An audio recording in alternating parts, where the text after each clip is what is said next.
हाँ नमस्कार दोस्तों।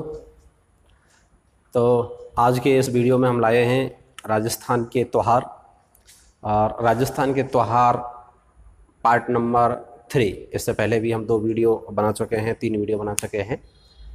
तो ये राजस्थान के जो त्यौहार का टॉपिक है, राजस्थान स्टेट में होने वाले विभिन्न एग्ज़ाम, जिसमें विशेष रूप से राजस्थान पटवार, राजस्थान पुलिस, रीट और ओवरऑल हम कह सकते हैं RS तक के प्री पेपर जो होता है उस तक आप इस वीडियो की सहायता ले सकते हैं। बहुत ही अच्छा वीडियो है। राजस्थान का त्यौहार का जो टॉपिक है राजस्थान की कल्चर के दौरान आता है और थोड़ा सा स्टूडेंट्स के लिए टफ पड़ता है, याद करने में बड़ी समस्या रहती है। इस वजह से इसको कठिन टॉपिक में माना जाता है, इसकी तिथियां याद करने में। तो तिथियों को किस तरह से याद किया जाता है मैंने आपको फर्स्ट वीडियोज़ में बताया था। राजस्थान के त्यौहार वॉल्यूम नंबर 1 जो पहला वीडियो था, वहाँ से आपको इसको यदि रेगुलर देखते हैं तो इसको आप समझ सकते हैं। तो राजस्थान के पटवार, पुलिस और रीट सभी एग्ज़ाम, BSTC, मैं कह सकता हूँ कि सभी ऑल ओवर एग्ज़ाम, जब RS का नाम ले दिया तो किसी भी एग्ज़ाम के लिए ये सफिशिएंट है और आप बहुत ही आपके लिए एक हेल्पफुल वीडियो रहेगा। यहाँ इससे पहले हम राजस्थान के त्यौहार के 1-2 वीडियो पहले आपको बता चुके हैं। नेक्स्ट वीडियो की यदि हम बात करते हैं तो हम राजस्थान के कार्तिक यानी कि जो शक सम्मत है और अपने शक सम्मत का जो पंचांग है, कार्तिक मास तक के जो त्यौहार है उनको पढ़ चुके थे। कार्तिक मास से आगे बात करते हैं तो मार्गशीर्ष आता है और पौष आता है। इन 2 महीनों में ऐसा कोई बड़ा त्यौहार आयोजित नहीं होता और राजस्थान के दौरान जो एग्ज़ाम की दृष्टि से इम्पोर्टेंट हो। इस वजह से ये विशेष रूप से ध्यान रखना है आपको। पेपर के दौरान भी पेपर करते समय आप इस बात का ध्यान रख सकते हैं कि मार्गशीर्ष और पौष, इन 2 महीनों में ऐसा कोई बड़ा त्यौहार नहीं है जिससे कि कोई प्रश्न आपको आ जाए और 4 ऑप्शन में दिए हुए हों तो उस समय आपको ये जो वर्ड है मेरे, ये आपको काफ़ी हेल्प करेंगे। पौष के बाद में नेक्स्ट आता है माघ। और माघ की यदि बात करते हैं तो यहाँ हम माघ से पढ़ना प्रारंभ करेंगे। माघ देशज भाषा में, ग्रामीण भाषा में, राजस्थान में उसको महा कह दिया जाता है और सर्दियों का महीना रहता है। इस समय सर्दी अपने क्लाइमैक्स पर रहती है और माघ के बाद में यानी कि कार्तिक से सर्दी राजस्थान के अंतर्गत पड़ना प्रारंभ कर देती है। आघन में, पौष में और माघ में। माघ में क्लाइमैक्स रहता है और यहाँ से सर्दी ढलना प्रारंभ कर देती है। और सर्दी ढलने का जो त्यौहार है, शायद आप सभी लोग जानते होंगे, वह है आपकी मकर संक्रांति। मकर संक्रांति का जो त्यौहार होता है उस दिन तिल चटकाए जाते हैं और ग्रामीण क्षेत्रों में कहावत भी है, तिल तिल चटको और जाड़ा जाड़ा सटको। मतलब जाड़ा जाड़ा सटको का मतलब है, जाड़ा जाड़ा सटकने का मतलब होता है धीरे धीरे जाओ। तो उस दिन से, मकर संक्रांति से सर्दी जो है धीरे धीरे धीरे धीरे कम होना प्रारंभ कर देती है। वैसे तो पेपर में यदि प्रश्न पूछ लिया जाए कि मकर संक्रांति का त्यौहार कब आता है तो ये आता है 14 जनवरी को। हमारे हिंदुओं का एकमात्र त्यौहार जो ग्रेगोरियन कैलेंडर के अनुसार आता है। मैंने आपको बताया था बाकी के सारे त्यौहार अपने राष्ट्रीय पंचांग शक सम्मत पर आधारित हैं और शक सम्मत के जो महीने हैं, ये एकमात्र त्यौहार है जो अंग्रेजों के ग्रेगोरियन कैलेंडर के अनुसार आता है 14 जनवरी। 14 जनवरी कभी कभी पंचांग की गणना के अनुसार एक आध दिन खिसक भी जाता है। ये 15 जनवरी को भी पिछले कई वर्षों से इसको मनाया जा रहा है। इसका कारण है कि इस दिन जो सूर्य है वो यानी कि आपके मकर रेखा से और कर्क रेखा की उत्तरायण यानी कि होने लगता है। इस वजह से इस त्यौहार को ग्रेगोरियन कैलेंडर के अनुसार ही मनाया जाता है। अपने राष्ट्रीय पंचांग की यदि बात करें तो यहाँ ध्यान रखना है, आपको पेपर में यदि प्रश्न पूछ लिया जाए माघ में, तो यहाँ 2 पक्षों को लेकर के हम पढ़ेंगे। माघ में एक तो आपके कृष्ण पक्ष के त्यौहार और दूसरे आपके शुक्ल पक्ष के त्यौहार।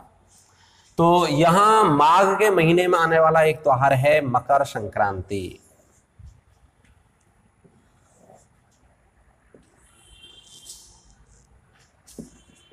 माघ के महीने में मकर संक्रांति है और आपको पेपर के लिए इसकी डेट याद रखनी है 14 जनवरी। वैसे राष्ट्रीय पंचांग की जब हम बात करते हैं तो ये जो त्यौहार होता है ये माघ के महीने की कृष्ण पक्ष की प्रतिपदा, माघ का महीना कृष्ण पक्ष की जो प्रतिपदा होती है उस कृष्ण पक्ष की प्रतिपदा के दिन आता है, लेकिन ये जनरली मनाया जाता है ग्रेगोरियन कैलेंडर 14 जनवरी के अनुसार। तो यही डेट आपको याद रखनी है पेपर के लिए। इसके बाद में फिर नेक्स्ट जो त्योहार आता है, ये ग्रेगोरियन कैलेंडर की तिथि हो गई, और वो है आपके तिल चौथ। तिल चौथ, और ये जो तिल चौथ है ये आपके कृष्ण पक्ष के लिए चतुर्थी, इसको क्या कहेंगे, चतुर्थी। चतुर्थी के दिन आएगी तिल चौथ। इस दिन चौथ माता की पूजा की जाती है, जिस पर तिल के लड्डू चढ़ाए जाते हैं, और यानी कि सर्दियों में तिल का काफ़ी महत्व रहता है। जैसे मैंने भी मकर संक्रांति के दिन भी कहा था, तिल चटकाए जाते हैं, भोग लगाया जाता है, प्रसादी चढ़ाई जाती है। तो इस दिन चौथ माता की पूजा की जाती है, और तिल के और उनके काफ़ी भोग प्रसाद चढ़ाया जाता है।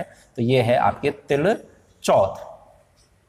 नेक्स्ट इसके बाद में यदि बात करते हैं माघ में, तो अगला जो त्योहार है वो आपके माघ का कृष्ण पक्ष जब समाप्त होता है, और माघ का कृष्ण पक्ष समाप्त होता है अमावस्या के दिन। तो अमावस्या की यदि बात करते हैं तो यहाँ यानी कि कृष्ण पक्ष में 15 दिन होते हैं, 1 2 3 4, और यहाँ 14 और 15वां दिन होता है वो होता है अमावस्या। 15वां जो दिन होता है ये अमावस्या का दिन होता है, और ये मौनी अमावस्या, मौनी अमावस्या इसको कहते हैं। ध्यान रखना है आपको, ज्यादातर त्योहारों का जो टॉपिक है यहाँ बहुत सारे लोग क्या करते हैं, मेले और त्योहार को मिक्स करके पढ़ लेते हैं, और ज़्यादातर कोचिंगों में भी मिक्स करके पढ़ा लिया जाता है। तो बच्चे कंफ्यूज हो जाते हैं, मेलों की तिथियाँ और त्योहारों की तिथियाँ, और फिर आपस में कन्फ्यूजन हो जाता है, याद नहीं रहता है। इसलिए आपको ध्यान रखना है, मेले अलग से याद करने हैं और त्यौहार अलग से याद करने हैं। त्यौहार आप एक साथ याद करेंगे तो आसानी भी रहेगी, और आप यानी कि पेपर में क्वेश्चन को सॉल्व भी कर सकते हैं। मौनी अमावस्या यानी कि इसमें तो आपको पता ही चल गया, अमावस्या और अमावस्या का कोई पक्ष नहीं होता, कृष्ण पक्ष ना शुक्ल पक्ष। ये कृष्ण पक्ष का अंतिम दिन होता है, महीने का बीचों बीच 15वां दिन होता है। तो आप सीधे कह सकते हैं मौनी अमावस्या कब मनाई जाएगी, माघ मास की अमावस्या को, माघ मास की अमावस्या को मनाई जाएगी। और अमावस्या जब आ गई तो इसका मतलब है कृष्ण पक्ष हो गया समाप्त। अब इसके बाद में नेक्स्ट चालू हो जाएगा शुक्ल पक्ष, और शुक्ल पक्ष की पहली जो तारीख होती है उसको प्रतिपदा कहते हैं। माघ का जो महीना होता है ये महीना आपके इसके बाद में आता है फागुन, और फागुन से जस्ट पहले आता है माघ का महीना। यहाँ जो शुक्ल पक्ष की पंचमी होती है इस दिन मनाया जाता है आपके बसंत पंचमी। इस दिन कौन सा त्योहार मनाया जाता है, बसंत पंचमी। और शुक्ल पक्ष की ये कौन सी तारीख हो जाएगी, पंचमी तारीख, 5 तारीख हो जाएगी, पंचमी इसको कहेंगे। तो बसंत पंचमी जो त्योहार होगा माघ महा शुक्ल पक्ष की पंचमी को मनाया जाएगा। अब बात यह है कि आपको याद कैसे रखना है कि बसंत, ये तिथियों में थोड़ा सा कन्फ्यूजन होगा, काफ़ी टफ होता है आपको याद करना। तो अभी पहले हम फागुन के त्योहार पढ़ लेते हैं, तब आपको मिलान करना है कि किस तरह से आप याद इनको रख सकते हैं। माघ के बाद में नेक्स्ट अगले महीने की यदि हम बात करते हैं, मैं इसको मिटा देता हूं यहां से, और फागुन माह के त्योहार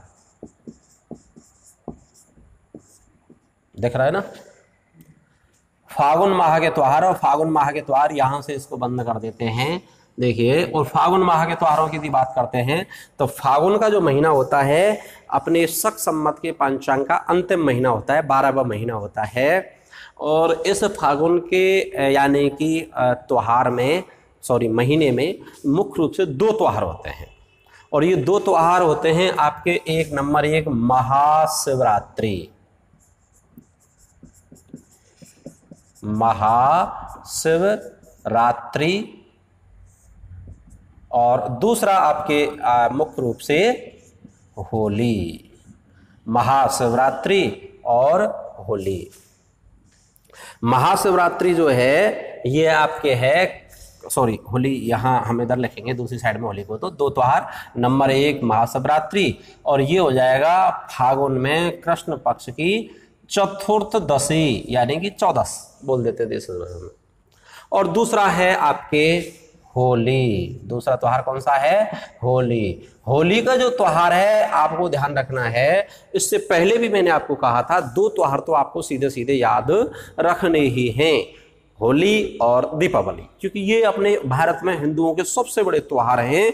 तो इनको तो आपको ऐसे नहीं है कि इनकी भी तिथि आपको याद करनी पड़े, ये तो स्वाभाविक है कि 2 त्योहारों की तिथि तो आपको याद होनी ही चाहिए। और होली जो होती है फागुन में, और यानी कि अंतिम जो दिन होता है उस दिन होती है पूर्णिमा के दिन। किस दिन होती है?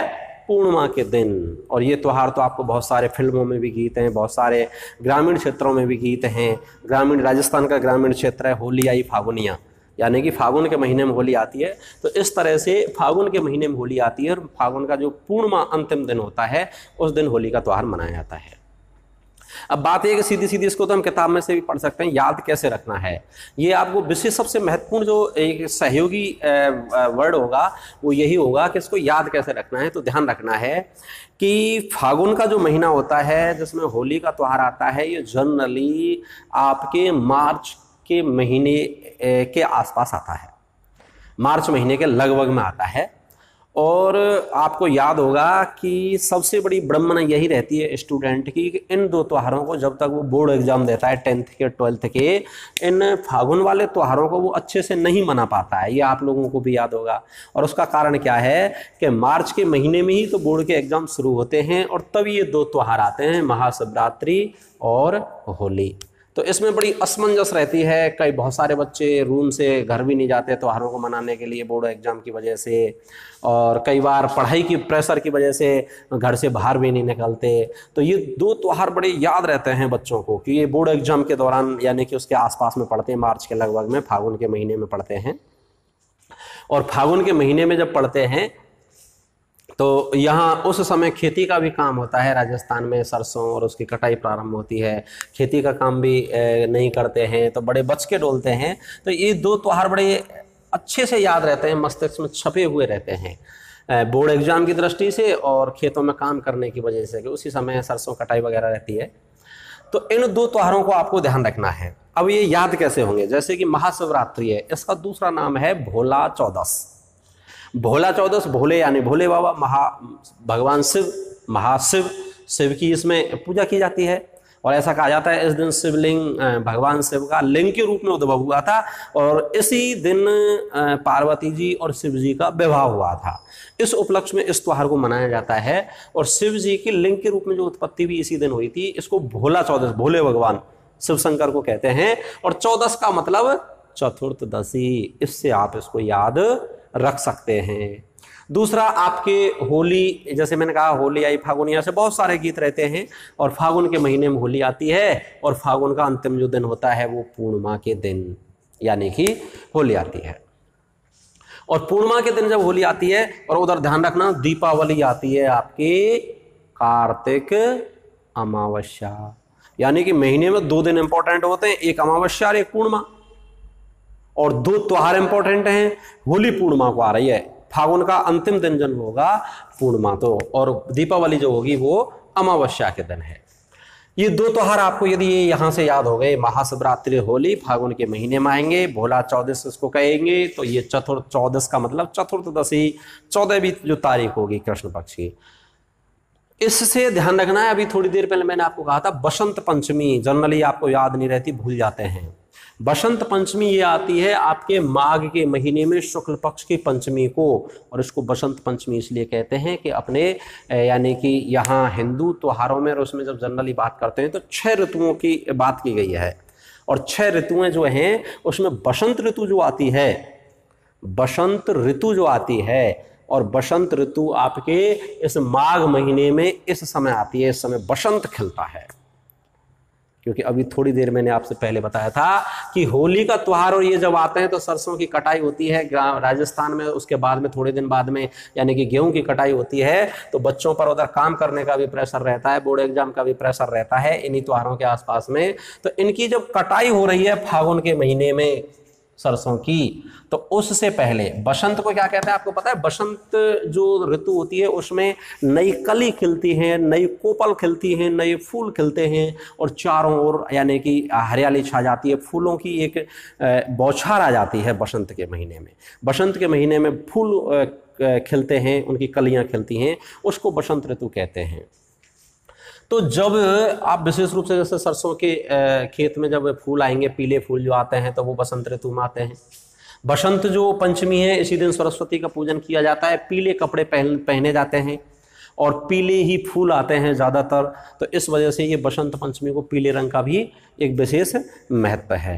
तो इस चीज़ को आप याद कर सकते हैं कि जब फागुन के महीने में सरसों की कटाई हो रही है और उस यानी कि फसल पक कर के तैयार हो रही है, तो उससे जस्ट 1 महीने पहले ही उसमें फूल लगते हैं। फूल के बाद में फल लगेगा और फूल लगेंगे तो फूल आने वाली जो ऋतु है वो कौन सी होगी? बसंत ऋतु। और बसंत ऋतु होगी तो इसका मतलब है कि फागुन में यदि सरसों कट रही है तो बसंत ऋतु या बसंत पंचमी फागुन से पहले वाला महीना, और पहले वाला महीना कौन सा हो जाएगा? माघ का महीना। इस तरह से आप इसको याद रख सकते हैं बसंत पंचमी को। बसंत ऋतु कब आती है, और ध्यान रख लेना बसंत का मतलब होता है फूल, फसल में फूल आना, और फूल कब आएंगे यानी कि फागुन में जब कट रहे हैं फसल पक करके तो उससे 1 महीने पहले उसमें फूल आते हैं। इस तरह से आप इसको याद रख सकते हैं और बहुत ही इंपॉर्टेंट है। त्योहारों के टॉपिक में से पेपर क्या लिए? बसंत पंचमी, उसके बाद में महाशिवरात्रि और उसके बाद में नेक्स्ट होली। फागुन के बाद में यदि बात करते हैं नेक्स्ट, तो अगला महीना वैसे जनरली ये अपना जो शक सम्मत है उसका 12वां महीना है, अंतिम महीना है, और उसके बाद में सम्मत का पहला जो महीना है यहाँ से प्रारंभ हो जाएंगे, और अपने सम्मत का जो पहला महीना है वह है आपके चैत्र महीना। चैत्र का महीना और सम्मत का पहला महीना चैत्र का महीना है। और चैत्र के महीने की यदि हम बात करते हैं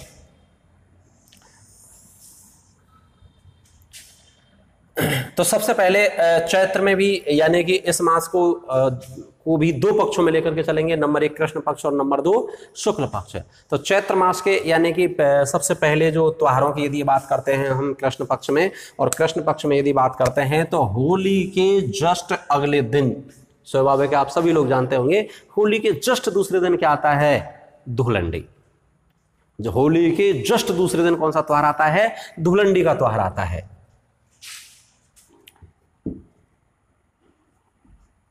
इसको मिटा ही देते हैं।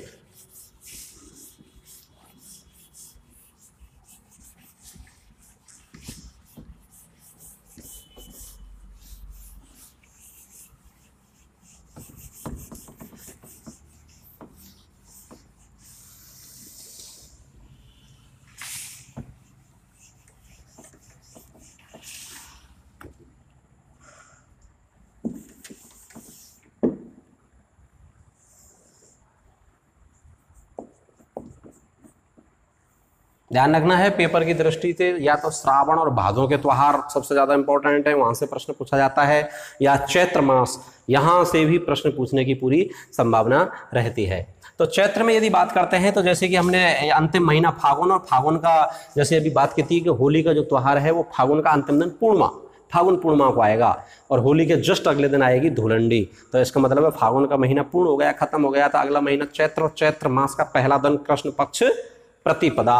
तो चैत्र मास में यानी कि धुलंडी की यदि बात करते हैं तो ये कृष्ण पक्ष की पहली तारीख, इसको क्या कहेंगे? प्रतिपदा। पहली तारीख को क्या कहेंगे? प्रतिपदा, धुलंडी। और ध्यान रखना है धुलंडी के बाद में फिर है शीतला अष्टमी। शीतला अष्टमी, शीतला अष्टमी यानी कि चैत्र का जो महीना होता है ये लगभग मार्च के महीने में, सर्दियों के बाद में गर्मी चालू हो जाती है, धूल उड़ने लग जाती है। चैत्र के महीने में धूल उड़ने लग जाती है, शीतल हवा भी थोड़ी थोड़ी चलती है, क्योंकि बहुत ज़्यादा जो सर्दी होती है वो यानी कि फागुन तक रहती है। फागुन के बाद में चैत्र के मास में हल्की हल्की शीतल शीतल हवा चलती है, ज़्यादा ठंडी नहीं चलती।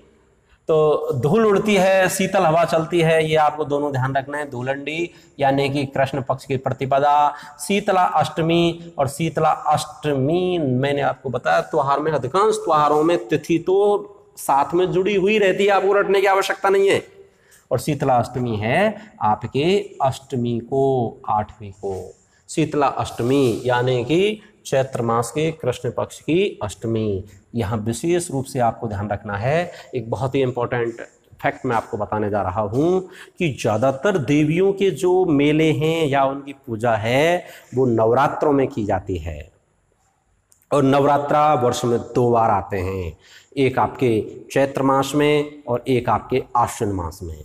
और नवरात्रा जब आते हैं तो मैंने आपको बताया कि देवी देवताओं की पूजा के लिए ज़्यादातर शुभ माना जाता है शुक्ल पक्ष, लेकिन ये एक अपवाद है शीतला अष्टमी। और शीतला माता से संबंधित जितने भी तथ्य हैं ये सभी ही अपवाद स्वरूप हैं। आप शीतला माता को बोलेंगे तो जैसे ज़्यादातर अंदर जब इस देवी को आगे पढ़ेंगे इसमें से बहुत सारे क्वेश्चन भी आते हैं।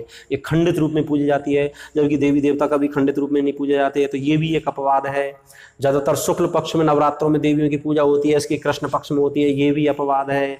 इसका पुजारी भी कुम्हार होता है, ये भी एक अपवाद जैसा ही है। वाहन भी इसका गधा होता है, ये भी एक अपवाद स्वरूप ही है। इसमें ज़्यादातर फैक्टर इसके अपवाद स्वरूप ही हैं। तो ध्यान रखना है कि शीतला अष्टमी शीतला माता का मेला ही केवल कृष्ण पक्ष में लगता है और बाकी के देवियों के मेले नवरात्रों में लगते हैं। और नवरात्रा चैत्र मास में ही आएंगे, लेकिन कब आएंगे? शुक्ल पक्ष में। और दूसरे आएंगे आपके आश्विन मास में, जो हम पहले पढ़ चुके हैं। तो शीतला अष्टमी यानी कि अष्टमी के दिन चैत्र मास कृष्ण पक्ष अष्टमी को शीतला अष्टमी का मेला लगता है। एक नेक्स्ट घुड़ला, ये राजस्थान का स्पेशल त्योहार है और ये विशेष रूप से ध्यान रखना है, ये विशेष रूप से ध्यान रखना है। घुड़ला पेपर के लिए वेरी मोस्ट इंपॉर्टेंट है। ये मारवाड़ का त्योहार है और मारवाड़ का त्योहार ये कृष्ण पक्ष अष्टमी से प्रारंभ होकर के शुक्ल पक्ष द्वितीया तक लगभग 10-15 दिन चलता है घुड़ला का त्योहार।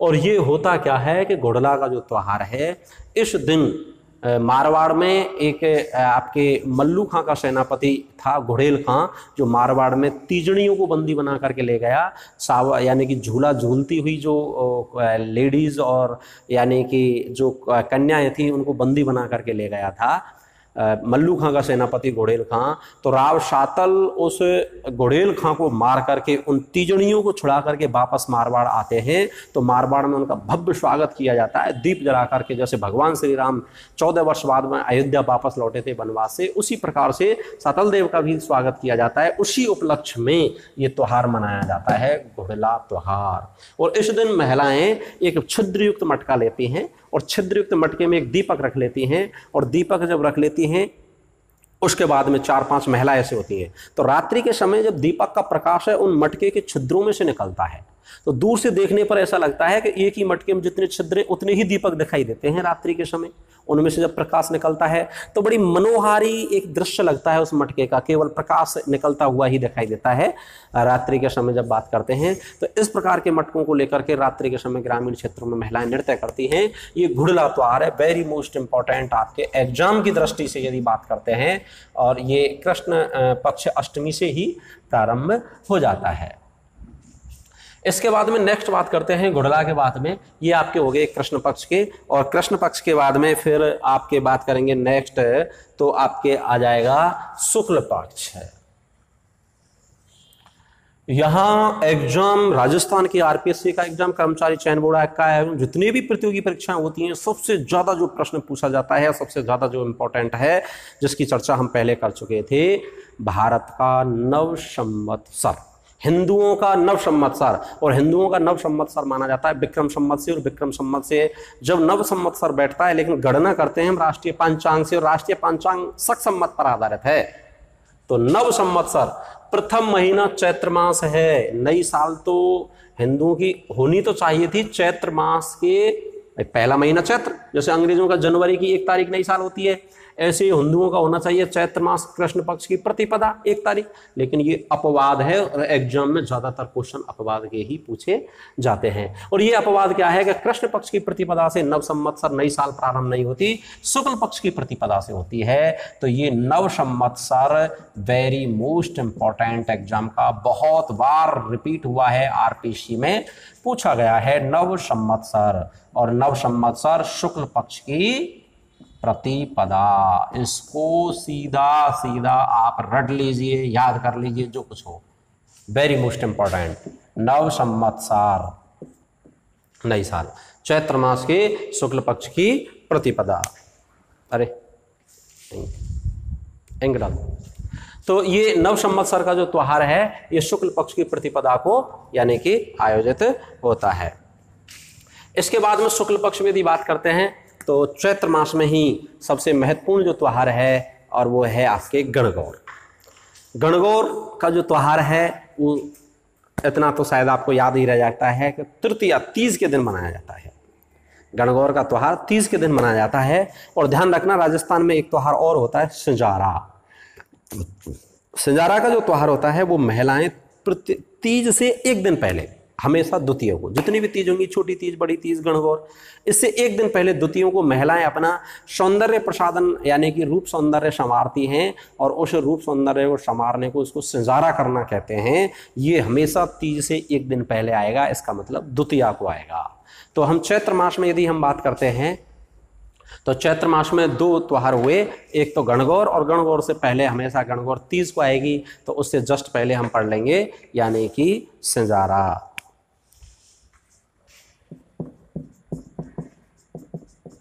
सिंजारा, तो सिंजारा क्या हो जाएगा, यानी कि गणगौर से जस्ट एक दिन पहले, और गणगौर से एक दिन पहले क्या हो जाएगा आपके, यानी कि चैत्र मास शुक्ल पक्ष द्वितीया, चैत्र मास शुक्ल पक्ष द्वितीया। इसके बाद में नेक्स्ट गणगौर, और गणगौर की यदि बात करते हैं तो गणगौर चैत्र मास शुक्ल पक्ष तृतीया। और गणगौर का जो त्यौहार होता है, गण माने होता है शिव और गौर माने होती है पार्वती। शिव और पार्वती के विवाह से संबंधित ये एक त्यौहार है, ऐसा कहा जाता है। शिव पार्वती का विवाह यहाँ पर भी इस दिन भी हुआ था, और उसी उपलक्ष्य में ये एक सौभाग्य का त्यौहार माना जाता है। जो एक विवाहित युवतियां होती हैं वो अपने सौभाग्य के, परम सौभाग्य, अच्छा सौभाग्य और एक अपने पति की दीर्घायु की कामना करने के लिए, अच्छे सौभाग्य की प्राप्ति के लिए गणगौर का त्यौहार मनाती हैं। अविवाहित लड़कियां भी इस त्यौहार को मनाती हैं, एक अच्छे वर की कामना, अच्छे सौभाग्य की कामना के लिए। और ऐसा कहा जाता है कि गणगौर का जो त्यौहार होता है, इसमें यानी कि मैंने जब त्यौहार का फर्स्ट दिन जब पढ़ाया था उस दिन भी बताया था कि तीज त्योहारा बावड़ी ले डूबी गणगौर। ये उक्ति आरएस मेंस में भी क्वेश्चन, आरएस में भी पूछी गई थी सीधी सीधी, और ये कभी भी आपसे किसी भी एग्जाम में पूछी जा सकती है, क्योंकि आरएस के क्वेश्चन ही रिपीट होते हैं छोटे एग्जामों में, बहुत सारे क्वेश्चन रिपीट होते हैं। तो तीज त्योहारा बावड़ी यानी कि राजस्थान में त्योहारों का प्रारंभ तीज से और समापन गणगौर से होता है। तो ये वही गणगौर है, यानी कि जिसके बारे में हम पहले जिक्र कर चुके थे। तो ये गणगौर का त्यौहार आपसे पेपर में जिस तरह से मैं आपको इस यहाँ पर पढ़ा रहा हूँ, देखिए एग्जाम की दो तरह की नेचर होती हैं। एक तो जिस तरह से आरएस में थ्योरी लिखी जाती है, और एक आपका जो ऑब्जेक्ट टाइप नेचर है, जिसमें आप रीट, पटवार, राजस्थान पुलिस, आरएस प्री, इसकी यदि बात करते हैं उसमें ऑब्जेक्ट टाइप नेचर होती है। तो यहाँ प्रश्न पूछा जाएगा गणगौर का त्यौहार कब होता है, तो गणगौर का त्यौहार चैत्र कृष्णा तृतीया, चैत्र कृष्णा तृतीया को होता है। आरएस की यदि बात करें तो उसमें दूसरी तरीका से पढ़ाया जाता है, थोड़ी अलग स्टाइल होती है। आरएस मेंस के लिए पढ़ाया जाएगा कि गणगौर, गण माने शिव और गौर माने पार्वती, शिव और पार्वती के विवाह के उपलक्ष्य में यह त्यौहार मनाया जाता है। और इस दिन राजस्थान में त्योहारों के समापन के लिए कहा जाता है कि इसके बाद में त्योहारों का समापन हो जाता है। इस तरह से थ्योरी लिखी जाती है। तो गणगौर की यदि बात करते हैं तो नेक्स्ट ये तृतीया, सिंजारा गणगौर। और इसके बाद में जैसे कि हमने बताया था कि ये नव संवत्सर है, नया साल। अभी थोड़ी देर पहले मैं आपको बताया था कि हिंदुओं में नवरात्रा वर्ष में दो बार आते हैं, एक चैत्र मास में और दूसरे आश्विन मास में। तो ये चैत्र मास में भी नवरात्रा आते हैं, और नवरात्रों में यानी कि दुर्गा की पूजा की जाती है, देवी की पूजा की जाती है। शक्ति उपासक जो लोग होते हैं शक्ति प्राप्ति करने के लिए देवी को पूजते हैं। और नवरात्रा कौन से पक्ष में आएंगे, देवी देवताओं के लिए शुभ पक्ष शुक्ल पक्ष। तो चैत्र मास के शुक्ल पक्ष में नवरात्रा आते हैं, और चैत्र मास के शुक्ल पक्ष की जो प्रतिपदा होगी उस दिन से ही 9 दिन तक नवरात्रा आयोजित होते हैं। और नवरात्रा जब चलते हैं तो शुक्ल पक्ष की प्रतिपदा नव संवत्सर के साल में नवरात्रा प्रारंभ हो जाते हैं। देवियों की पूजा की जाती है, दुर्गा किया जाते हैं, नवरात्रा किए जाते हैं। या सिंजारा के बीच में हम नवरात्रा लिख सकते हैं, यानी कि नवरात्रा और उसके बाद में सिंजारा, यानी कि चैत्र शुक्ल प्रतिपदा से, यानी कि 1 से लेकर के और नवमी तक होते हैं। और इसका जो अंतिम दिन होता है नवमी, उसको मनाते हैं हम राम नवमी।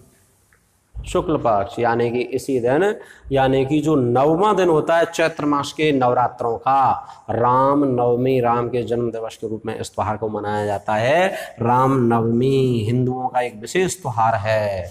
राम नवमी यानी कि चैत्र शुक्ल नवमी। आपसे ऑब्जेक्ट टाइप पेपर में इस तरह से प्रश्न पूछा जाएगा, रामनवमी का त्योहार कब मनाया जाता है, तो चैत्र शुक्ल नवमी। और राम के साथ में ही उसका चेला चलेगा हनुमान। एक दूसरा त्योहार है इसी महीने में, हनुमान जयंती, और हनुमान जयंती मनाई जाती है। यानी कि मैंने आपको बताया राम के साथ में हनुमान हमेशा साथ साथ ही चलता है, उसी का चेला है, तो उसी मास में आएगा, चैत्र मास में आएगा, शुक्ल पक्ष में आएगा।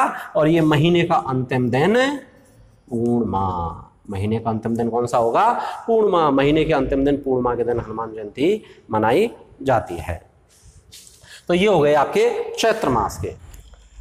चैत्र के बाद में यदि बात करते हैं तो इससे अगला जो महीना आता है वो बैसाख का महीना आता है। और बैसाख के महीने के त्योहारों की यदि बात करते हैं तो सबसे पहले ये कृष्ण पक्ष, और उसके बाद में शुक्ल पक्ष,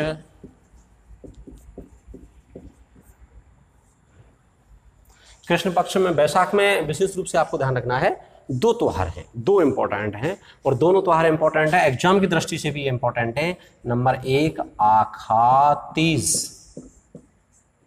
आखा तीज, आखा तीज जिसको अक्षय तृतीया भी कहते हैं। क्या कहते हैं, अक्षय तृतीया। आखा तीज को अक्षय तृतीया कहते हैं। और आखा तीज जो होती है, आखा अक्षय तृतीया, तृतीया यानी कि तीज, ये एक अबूझ सावा है। अबूझ सावा, इस दिन विवाह बहुत होते हैं। उत्तर भारत की यदि बात करें तो बहुत सारे विवाह इस दिन होते हैं आखा तीज को।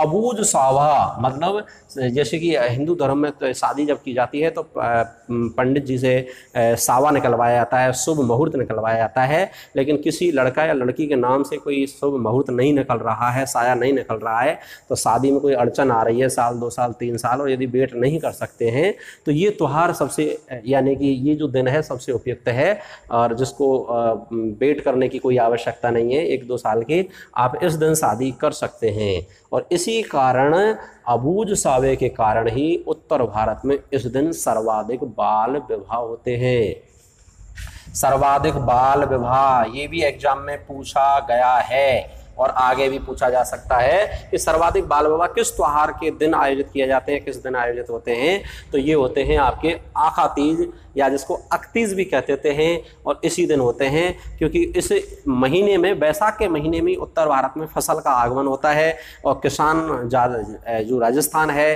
ज़्यादातर कृषि पर आधारित है। यहाँ की 2/3 जो जनसंख्या है राजस्थान, या हम कह सकते हैं पूरे उत्तर भारत में कृषि पर ही आधारित है। 2/3 जनसंख्या संपूर्ण भारत की कृषि पर आधारित है। तो कृषि का जो, यानी कि फसल का आगमन होता है वो बैसाख में होता है, तभी ये शादी विवाह कर पाते हैं। और उसी समय जब यानी कि सावा नहीं निकलता है तो अबूझ सावा अकतीज का होता है, इस दिन सर्वाधिक बाल विवाह होते हैं। और ये भी देखो इस तरह से बड़ी सुविधा कर दी गई है कि जब किसान के पास में जब पैसा आएगा तभी उसको शादी करनी है, अभी साया नहीं निकल रहा है, तो इस महीने में 2 साये ऐसे बना दिए हैं पंडितों ने कि यानी कि जिसमें साये की पूछने की, सावा की पूछने की कोई आवश्यकता नहीं है। एक तो आखातीज और एक है आपके पीपला पूर्णिमा, जिसको पीपला पुण्यो बोलते हैं। पीपला पुण्यो, पुण्यो यानी कि पीपला पुण्यो का मतलब होता है पीपला पूर्णिमा। और पीपला जो पूर्णिमा है ये भी महीने, पूर्णिमा यानी कि महीने का अंतिम दिन, शुक्ल पक्ष का अंतिम दिन, और ये भी यानी कि इस दिन भी यानी कि शादी की जाती हैं, और ये भी एक अबूझ सावा है। ये दो, और दोनों के दोनों इंपॉर्टेंट है पेपर की दृष्टि से। आपकी सभी प्रतियोगी परीक्षाओं में वेरी मोस्ट इंपॉर्टेंट आखा तीज यानी कि बैसाख शुक्ला तृतीया, ये आपके बैसाख से संबंधित आपके त्योहार हैं। बैसाख के बाद में नेक्स्ट बात करते हैं ज्येष्ठ। ज्येष्ठ। और ज्येष्ठ के महीने की यदि हम बात करेंगे तो ज्येष्ठ के महीने में दो त्योहार मोस्ट इंपॉर्टेंट हैं आपके एग्जाम की दृष्टि से। नंबर 1 गंगा दशहरा और दूसरा निर्जला एकादशी।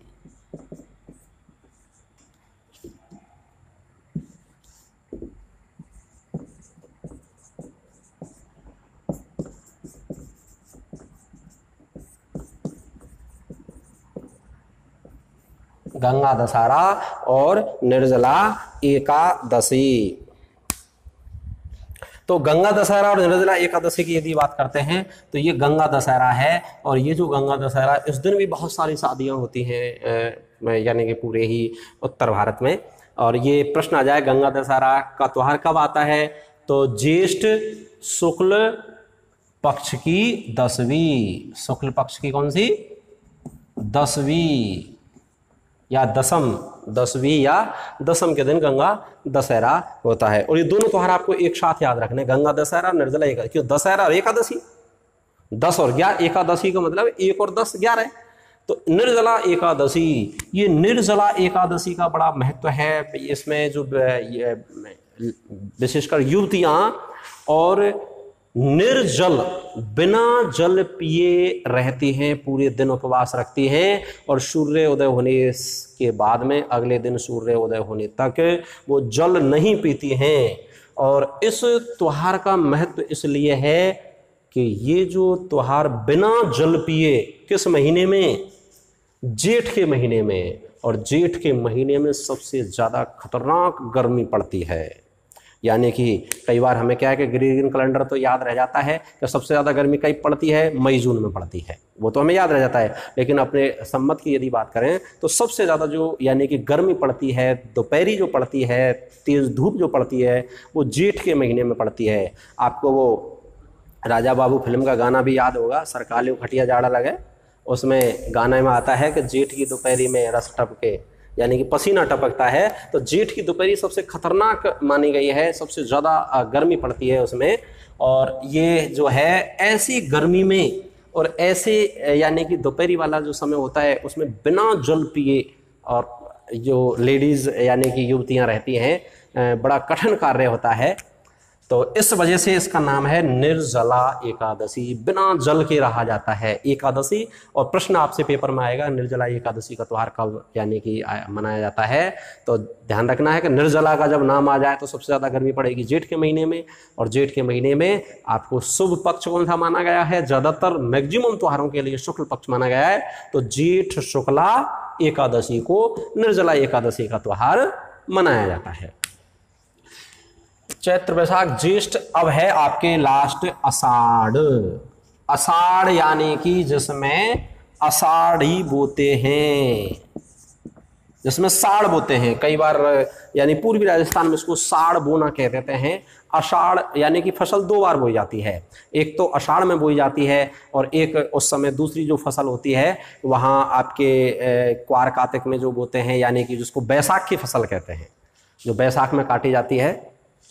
और ये फसल जिसको यानी कि राजस्थान में मानसून के आगमन के साथ ही, जैसे ही मानसून होता है पहली बारिश होती है, पहली बारिश के साथ में जो फसल बोई जाती है उसको आषाढ़ी बोना कहते हैं, साड़ बोना कहते हैं, साड़ की फसल कहा जाता है। तो जैसे ही बरसात होती है और उसमें ये जो बोई जाती है आषाढ़ी, और इस बरसात के साथ में ही यानी कि आषाढ़ में मानसून का प्रारंभ हो जाता है। और इसमें आपके मुख्य रूप से त्योहारों की यदि हम बात करते हैं आषाढ़ के महीने में, तो आपके 2 त्योहार हैं।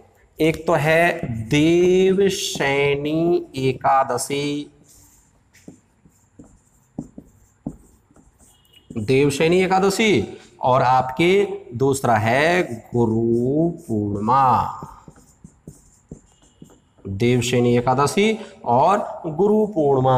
तो देवशैनी एकादशी और गुरु पूर्णिमा ये 2 त्योहार हैं। और ये देवशैनी यानी कि इस दिन देवता सो जाते हैं, कोई भी शुभ और मांगलिक कार्य नहीं किया जाता। ऐसा कहा जाता है कि आषाढ़ के शुक्ल पक्ष की एकादशी को जो विष्णु भगवान हैं वो सो जाते हैं 4 महीने के लिए। और 4 महीने के लिए सो जाते हैं तो कोई भी शुभ और मांगलिक कार्य नहीं किए जाते, शादी विवाह नहीं होते, 4 महीने के लिए इंतजार करना पड़ता है। तो इसको देवशयनी एकादशी कहते हैं। और नेक्स्ट है आषाढ़ की यानी कि जो पूर्णिमा होगी उसको गुरु पूर्णिमा, इस दिन गुरु पूजन का विशेष महत्व रहता है। गुरु पूजन, गुरु जो शिष्य होते हैं गुरु को दक्षिणा देते हैं और गुरु की पूजा की जाती है, बड़ा ही विशेष महत्व होता है। ये गुरु पूर्णिमा होता है आषाढ़ का। ये ध्यान रखना है आपको कि बड़े देखो ये जो पंचांग है बड़े एक साइंटिफिक तरीके से बनाया गया है। यानी कि देवशयनी एकादशी कब आएगी? आषाढ़ पूर्व यानी कि शुक्ल पक्ष की एकादशी। आषाढ़ शुक्ल पक्ष की एकादशी का मतलब क्या हो गया कि जिस दिन आषाढ़ बोबेगा। आषाढ़ कब बोबेगा? जब पहली बरसात होगी, और पहली बरसात के मतलब है बरसात का महीना चालू हो गया। तो इस दिन देवता पंडितों ने इसलिए सुला दिए हैं कि बरसात के महीने में यदि शादी विवाह करेंगे तो पता नहीं कितने कीड़े मकोड़े और वो खाने पड़ेंगे। इस वजह से शादी विवाह यानी कि बंद रहते हैं। बड़ा साइंटिफिक तरीका है। यानी कि बरसात में जो भी कोई बड़े आयोजन करेंगे शादी विवाह तो कीड़े मकोड़े बहुत होते हैं, इसलिए कोई आयोजन नहीं होता। तो आप साइंटिफिक तरीके से भी इसको याद रख सकते हैं। और प्रश्न आ जाए कि देवशयनी कब आएगी, तो आप देख लेना देवशयनी एकादशी आएगी जब यानी कि देवता सोएंगे, कोई शादी विवाह नहीं होगी, बरसात जब चालू हो जाएगी। और बरसात यानी कि चालू होती है आषाढ़ी बुगती है आषाढ़ के महीने में जो बुगते हैं, और आषाढ़ के महीने में डूबने के बाद में इसीलिए देवताओं को सुला दिया जाता है या सो जाते हैं, कुछ भी आप मान सकते हैं। तो इस तरह से आप याद रख सकते हैं देवशयनी एकादशी यानी कि आषाढ़ी जब डूबती है, बरसात जब चालू होती हैं। इससे आप नेक्स्ट याद रख सकते हैं, ध्यान रखना है। और देवता जगते कब हैं? तो जगते के बाद में, जैसे देखो बड़ी साइंटिफिक तरीका है। देवशयनी एकादशी तो यहाँ हो गई। इससे बताया कि किसानों की फसल यहाँ ज़्यादातर नॉर्थ इंडिया में या विशेषकर हम राजस्थान की बात करें तो वैशाख में आती है। अच्छी जो फसल होती है जो अच्छे पैसे देती है, और जब वैशाख में आती है तो किसानों को अपने बच्चों की शादी करनी होती है, तो उनको कोई सावा वावा देखने के लिए बड़े दो अच्छे से त्योहार बना दिए हैं। अबूझ सावा पूछने की कोई आवश्यक, अबूझ बिना पूछे कर दो शादी करो बस, फिक्स है। और बड़े दो त्योहार मना दिए हैं। तो ध्यान रखना है आखा तीज और पीपला पूर्णिमा दोनों अबूझ सावा हैं। और कब आएंगे? ये वैशाख में आएंगे। ये कब आएंगे? वैशाख में आएंगे। तो इस तरह से ये आषाढ़ के महीने में गुरु पूर्णिमा के बाद में यानी कि ये आपके है। इसके बाद में नेक्स्ट आषाढ़ के बाद में अगला जो महीना है यानी कि श्रावण। और श्रावण में हमने आपको यानी कि फर्स्ट वीडियो में श्रावण से त्योहार पढ़ाए थे। उस दिन भी बताया था कि श्रावण से ही त्योहार पढ़ाने का प्रारंभ क्यों किया था, क्योंकि राजस्थान की प्रसिद्ध लोकोक्ति जो पेपरों के लिए इंपॉर्टेंट है, तीज, त्योहारा, बावड़ी, लेडूबी, गणगौर। तो तीजों से त्योहारों का प्रारंभ तो हमने यानी कि तीजों से ही त्योहारों का प्रारंभ किया था। इस प्रकार से ये त्योहारों का जो टॉपिक है आपके सभी प्रतियोगी परीक्षाओं के लिए बड़ा वेरी मोस्ट इंपॉर्टेंट है। इसको याद करने में थोड़ी सी तकलीफ होती है। इस तरीके से आप सिस्टमेटिक तरीके से बेसिक समझ बना करके यदि आप पढ़ोगे तो निश्चित रूप से आप सफलता को बहुत जल्द प्राप्त कर लोगे।